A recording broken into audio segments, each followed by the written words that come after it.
Père riche, Père pauvre est l'un des livres les plus vendus de Robert Kiyosaki. Le livre est basé sur les leçons qu'il a apprises de ses deux pères pendant son enfance, son père biologique et le père de son meilleur ami. Dans cette vidéo, je vais partager avec vous 10 meilleurs conseils tirés du livre « Rich Dad, Poor Dad ». Une expérience vous fera apprendre dans ce livre « Rich Dad, Poor Dad ».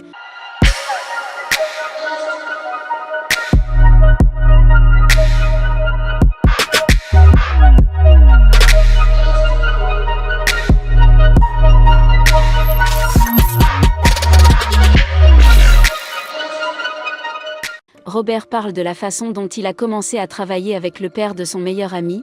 Robert's dad, qu'il étiquette le père pauvre, lui a toujours conseillé de viser de bonnes notes à l'école, de sorte qu'après son diplôme, il pourrait obtenir un emploi stable avec de grands avantages.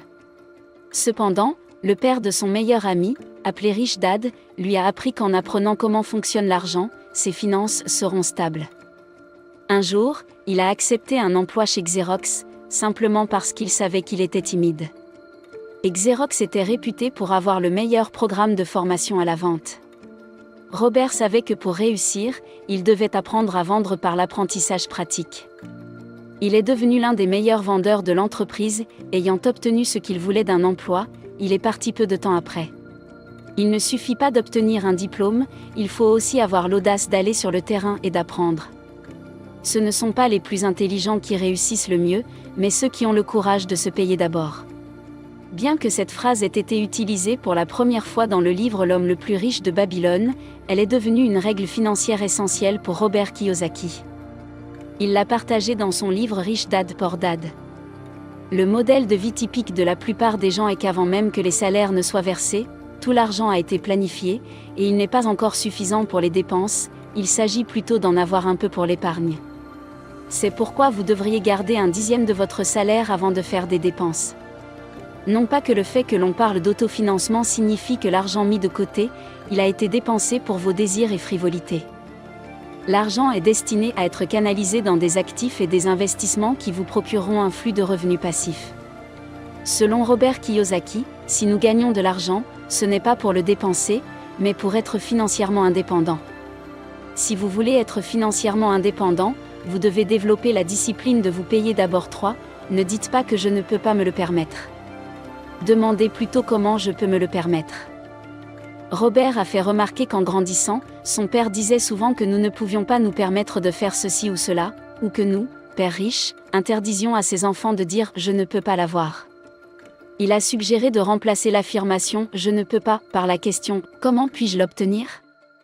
La raison en est que si la première phrase ferme le cerveau d'une personne, qui n'a plus à réfléchir, la seconde ouvre des possibilités, de l'excitation et des rêves, et oblige le cerveau à chercher une réponse. Dans l'économie actuelle, il est assez facile de se sentir vaincu financièrement et de se contenter de la phrase « je ne peux pas me le permettre ». Mais combien de temps allez-vous vous contenter de moins ? Combien de temps allez-vous vous limiter à cette phrase qui affaiblit l'âme ? Lorsque vous changerez votre discours, votre vie passera radicalement de la lutte à la prospérité parce que votre cerveau s'ouvrira pour trouver et saisir rapidement les opportunités d'apprentissage de l'intelligence financière. Comme le dit Robert Kiyosaki. L'argent sans intelligence financière est de l'argent qui disparaît rapidement. Souvent, de nombreuses personnes pensent que pour devenir riche, il faut gagner plus d'argent. Or, cela ne fonctionne que pour ceux qui sont financièrement intelligents. Ceux qui manquent de connaissances financières, quelle que soit la quantité d'argent qu'ils gagnent, restent fauchés. Si vous voulez être prospère, vous devez être financièrement intelligent. L'intelligence financière découle de la littératie financière, c'est-à-dire de l'apprentissage de l'argent et de son fonctionnement.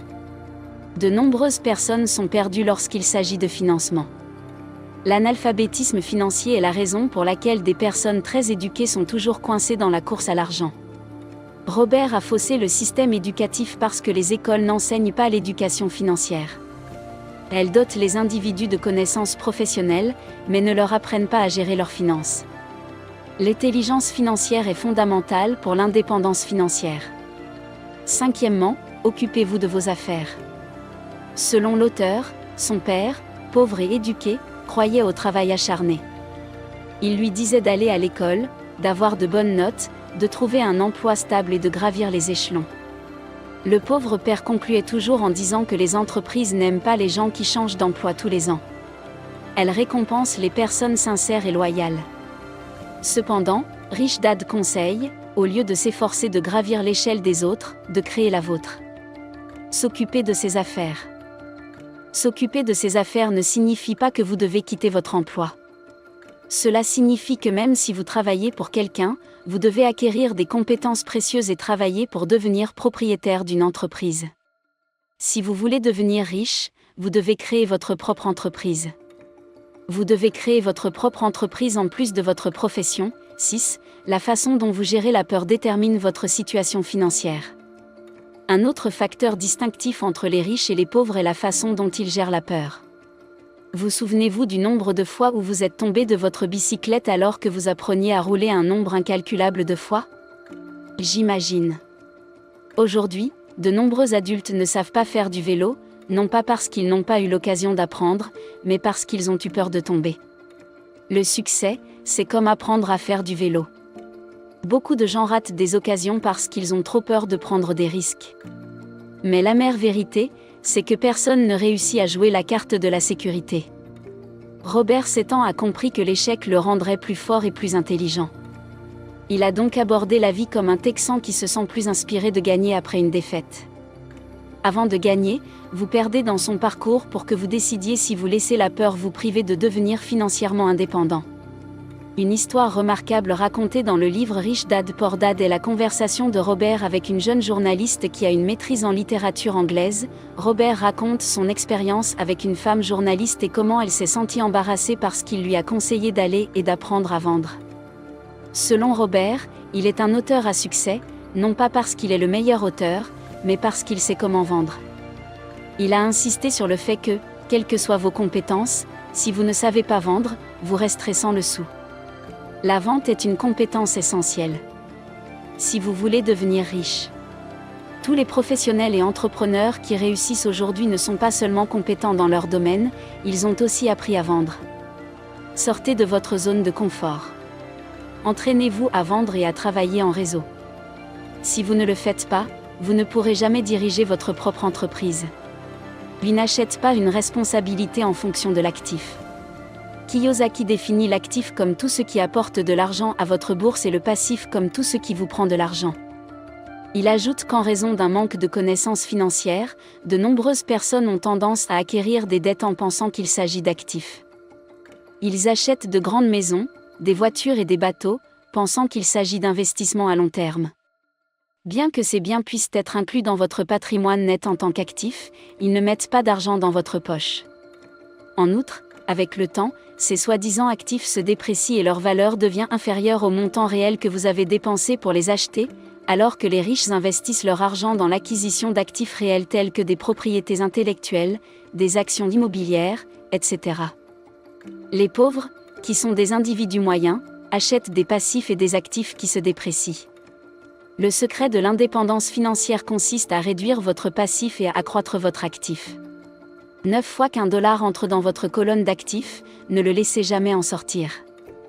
Que pensez-vous d'une personne qui se débarrasse d'employés qui font leur travail avec diligence et génèrent d'énormes profits en raison d'un manque d'espace de bureau ? En effet, la meilleure solution est d'agrandir votre espace de travail et de laisser ces employés vous rapporter plus d'argent. Il en va de même pour les actifs. Chaque dollar investi est comme un employé qui travaille pour gagner plus d'argent. C'est pourquoi Robert Kiyosaki recommande de ne jamais liquider ses actifs, sauf en cas d'amélioration ou d'échange contre quelque chose de mieux, car la liquidation de vos actifs met votre argent en position de disparaître et élimine la possibilité d'obtenir plus d'argent. Lorsque vous avez investi dans des actifs qui vous rapportent plus d'argent, vous ne devez pas vous en séparer. Au contraire, vous devez trouver des moyens d'augmenter le montant que vous avez investi afin de pouvoir tirer davantage d'argent de vos investissements. D'y employer des personnes plus intelligentes que vous et payer les biens. Une citation de Robert Kiyosaki, tirée du livre Rich Dad Poor Dad, va dans ce sens et vous demande d'intégrer dans votre entreprise des personnes plus intelligentes que vous. De nombreux chefs d'entreprise ne comprennent pas que le fait d'avoir un employé expérimenté et heureux est un atout plus puissant que l'argent. Si vous voulez être un entrepreneur prospère, vous devez embaucher les bons courtiers et les bons employés et bien les payer. De nombreuses personnes trouvent facile de donner des pourboires aux serveurs et aux agents de sécurité, mais se fâchent lorsque leurs employés demandent une augmentation de salaire.